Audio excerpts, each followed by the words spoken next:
আমার দাবি একটাই যে আমি এই সরকারের পতন চাই, পদত্যাগ চাই। আমি তো নিরাপদ না, আমি আমি আমি নিজেও নিরাপদ কিনা আমি জানি না। আজকে পর আমার কি হবে সেটাও আমি জানি না। কারণ হচ্ছে আমরা যে বিচারই চাই না কেন, কোনো বিচারই সঠিকভাবে আসলে আমরা পাবো না।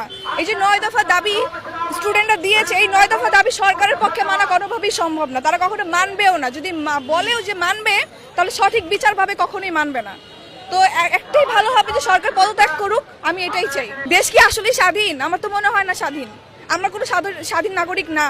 আমরা এখনো, আমার মনে হয় যে 1971 সালে যে দেশ স্বাধীন হয়েছে সেটা শুধু শেখ পরিবারের জন্য, আমাদের জন্য না। যদি আমরা স্বাধীন হতাম আসলেই, তাহলে আমরা আমাদের বাক স্বাধীনতা পেতাম।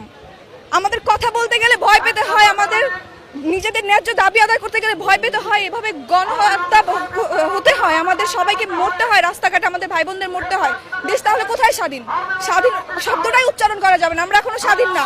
স্বাধীনতা এখন হবে যদি সরকার পদত্যাগ হয়। তাহলে এই বিচার আসলে সঠিক বিচার চাইবা আল্লাহর কাছে, আর কারো কাছে না।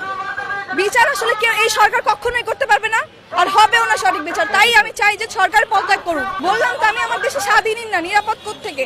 এই যে যেভাবে আমাদেরকে মারা হচ্ছে, এখনো দেখতেছি যে পুলিশ যেভাবে আমাদের সাথে অন্যায় করতেছে। আমরা মিছিল করলে, আমরা গিয়ে আন্দোলন করলে সেখানেও হস্তাহস্তি করা হচ্ছে, সবাইকে এভাবে ধরে নিয়ে যাওয়া হচ্ছে বাসার থেকে, যেখান থেকে সেখান থেকে। তাহলে আমরা কোথায় নিরাপদ?